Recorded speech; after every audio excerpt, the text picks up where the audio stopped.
roughly my age, but he was one of the best programmers I met in my life.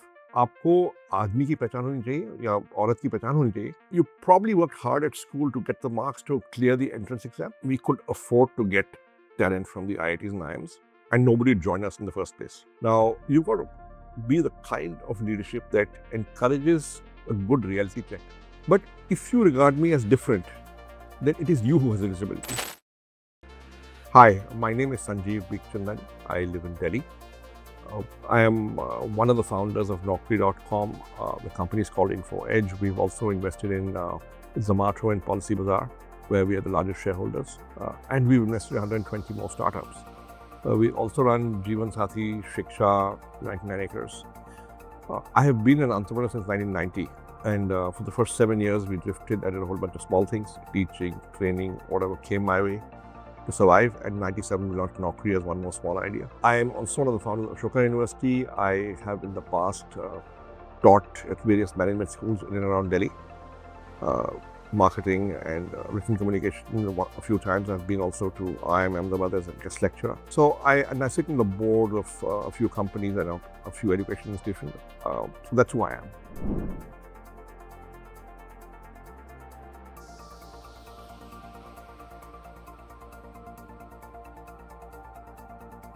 So we have backed all sorts of founders, those who are from the IITs and the IIMs, and those who aren't. We fundamentally believe in backing good people, and I think pedigree is one filter of quality, which is often very useful, but very often you also miss out good people if you go only on pedigree.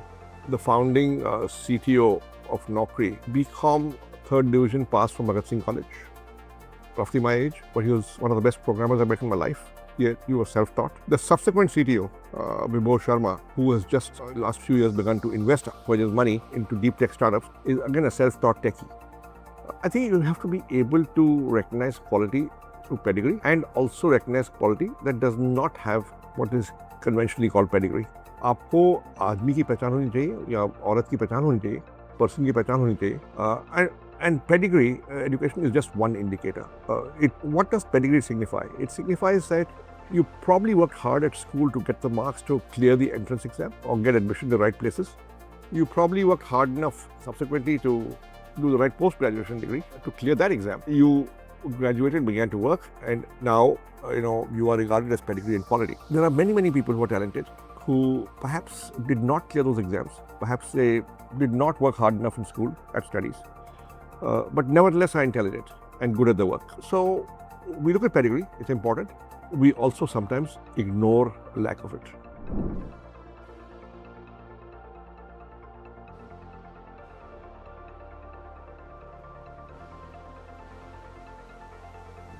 We could afford to get talent from the IITs and IIMs, and nobody would join us in the first place. So we were forced to look outside. Because we were forced to look outside, we managed, we worked, we figured out who's good, who's not good. It was learning by doing. So essentially, we would have stayed with pedigree if we could have afforded it. We could not afford it. People would not join us. So we went beyond the conventional pedigree. Then we discovered that you can do that and still find some very good people, and and it's fine.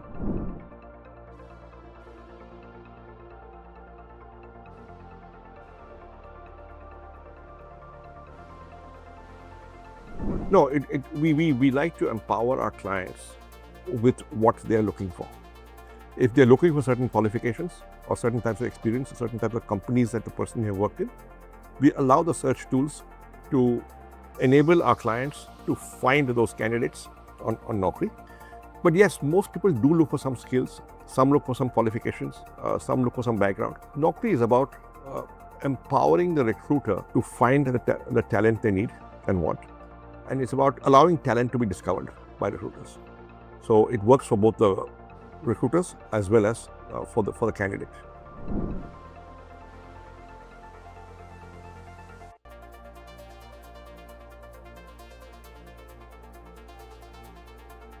What happened to me when I was finishing at IIM Ahmedabad, I had 3 years of prior work experience before I went to do my MBA. I had spent 3 years in advertising. Now, I felt that experience was relevant for subsequent jobs in advertising and in consumer marketing. However, in the late 80s, when I graduated from IIM, companies would come to IIM campuses only to hire management trainees, and if you had prior work experience, you were expected to write it off and join from the bottom. Now, I had 3 years of work experience, so I was not prepared to write off work experience that I felt was relevant for certain types of jobs. Which is why, I went out on my own to reach out to companies. Now, placement rules permitted you to go outside placement and talk to companies that were not coming to campus. So I found a few companies that were not coming to campus for hiring, and I wrote to them, and one of them called me for an interview, HMM in Delhi, and they hired me. And that's the job I took. So I think, if you are a bit of an oddball who does not fit into a mold, you perhaps have to make the extra effort, go the extra mile to try and get what you want. And that's what happened to me.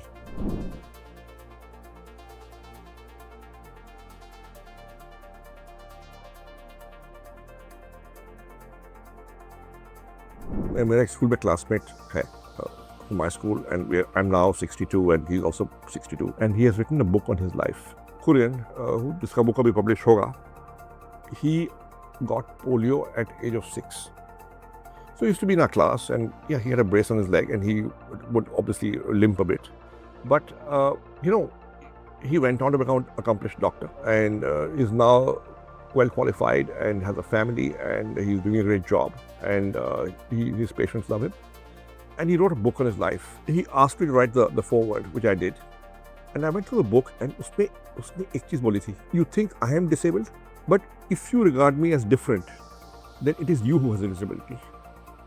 तो disability जो है मुझ में नहीं है, आप में है. And I thought this was a profound insight. I never looked at it like that. And I just did this about a month ago. This forward, I think, is a profound insight, and I agree with it.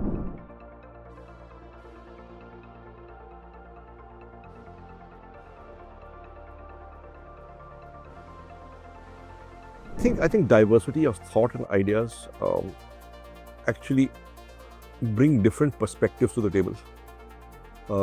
Now, in the short run, you may get by being extremely bright and intelligent and focused and a go-getter. But in the medium to long term, you need different perspectives on the table to actually find different kinds of solutions to problems, and also to reduce risk, because there may be something you had not seen which somebody else sees. And my experience in business school taught me that, because in class, it was a case-based method of learning, where we had a class of 60 or 70 people, all from different backgrounds, some from similar backgrounds, but many from different backgrounds, some with work experience, some without work experience, from different parts of India, both male and female. And the instruction method was the case method, which meant you had to have a lot of active class discussion and perspective on the same business situation, the same case study in class, in order to get different perspectives. I think that is one of the greatest things I got from my business school education, was that for the same problem, different people with diverse backgrounds bring different perspectives. So I think diversity helps. I have learned that. I have subsequently learned that in while building InfoEdge. I've learned that while investing in startups. I have learned that by encouraging diversity in our investing team. So diversity helps. I think when you go around the table, right, depending on what people have experienced, they will give you different inputs in the same business situation, and therefore you come out with alternate solutions. But I'll give you one example of how diversity worked for me.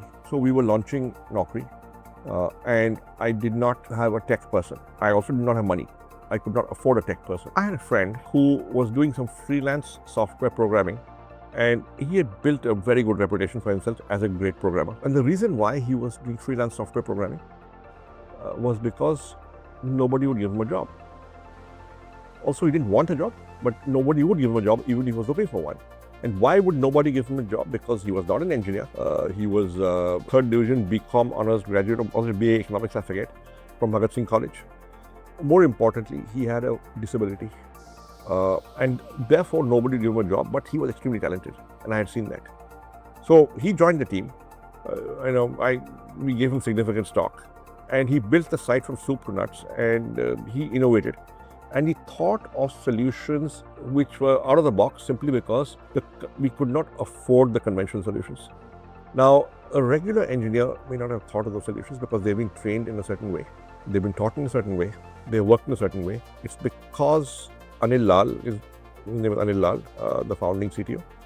It's because Anil Lal came from a different background that he was able to produce a different solution that worked for us.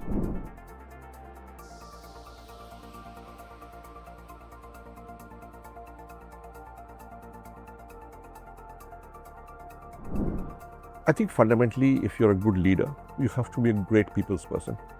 Now, being a great people's person means that you have to look for and find potential in all your colleagues, whether your peers or your subordinates, and then encourage them to exploit that potential. So you've got to seek the good in everybody. And if you find that good, can identify it and can harness it and can encourage it, I think people will find the potential.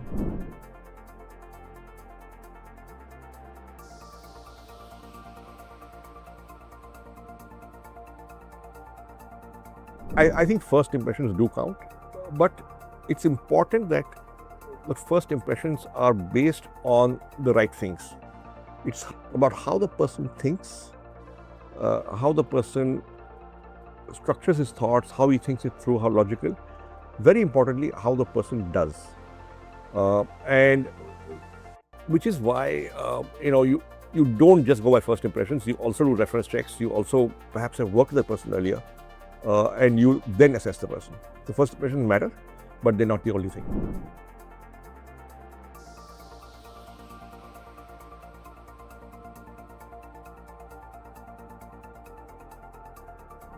So, if you look at skills and skilling, it's pretty clear to me that skills are acquired by repeated practice. Very often, practical experience, very often on the job. You look at any skill. अब आप maths का skill ले लीजिए जो हमको शायद school में is supposed to acquire. The teacher explains the concept once, then you practice 10 problems on that concept. And that's how you acquire a skill in that concept. You take the IIT entrance exam, which is taken by 10 lakh people or 15 lakh people, I forget. It's the same thing. You look at the concept once, then you do 1,000 problems on that concept, and that's when you have mastered that concept and problem solving around that concept. How does a young street boy become an automobile mechanic? Very often he doesn't do a course. He simply is attached to an existing roadside workshop where he, for several years, assists the owner in doing his job. Over time, through practical experience, he acquires the skill to be a mechanic himself. So skilling is about repeated practice. And you take any skill. You can't be a great surgeon if you haven't repeatedly, over time, practiced and therefore learned on the job, acquired the skill. Sure, you can learn by reading, you can learn by talking, you can learn by listening, you can learn by watching, but ultimately, aapko karna padega. Only then can you be a great surgeon. So it's about repeated practice, and which is why I think the apprenticeship scheme that the government of India has launched, if done well, if implemented well, can be a game changer. And yes, so I think internships, micro-skilling, some courses with practical experience are going to be very, very useful. It will also give you a network. It will enable you to perhaps find a job in an organization where you interned and people like what you did and they made you an offer. And we have done that often. We have absorbed our intern into our company.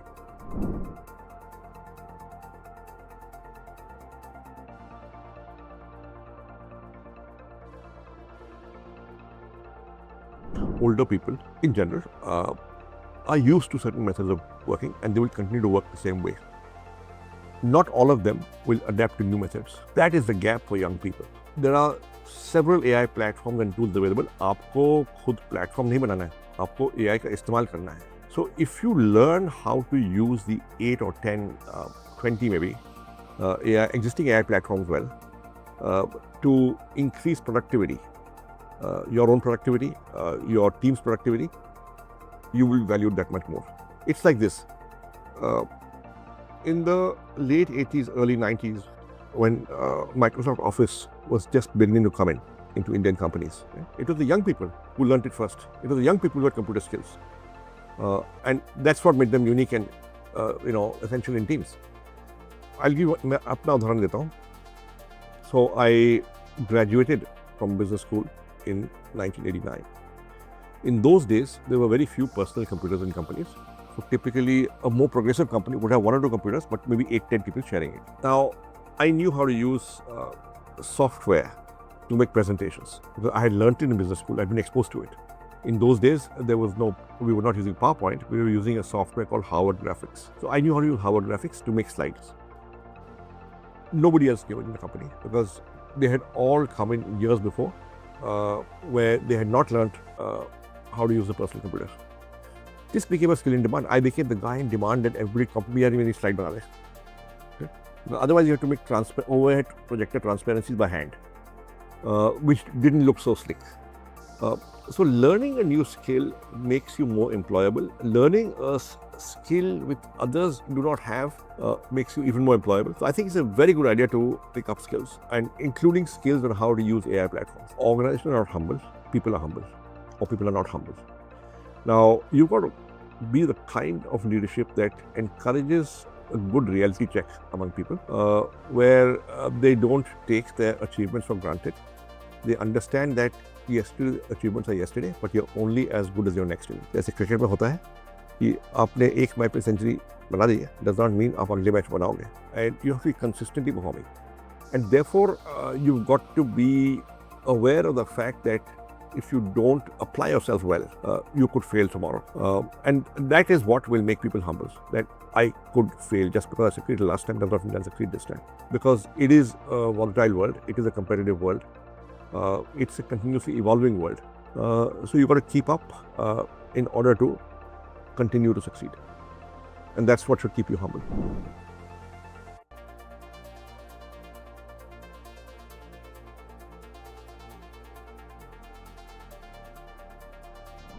So while hiring and recruiting, I think a 20-minute interview, maybe a 30-minute interview is often not enough. It gives you an indication, but is not conclusive.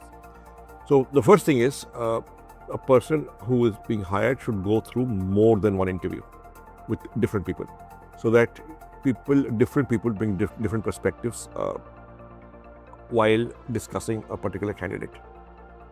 And so a person may go through 2 other interviews, but with 4 different people. That is one aspect. The second aspect is reference checks matter, because somebody who's worked with somebody for 2 years or 3 years will have a much better idea on what the strengths and weaknesses of a particular candidate are. We do that often while investing. We do thorough ref checks and diligence of the founders. And very often we have walked away from seemingly attractive investment simply because the ref checks came out very poor. And we do deep ref checks.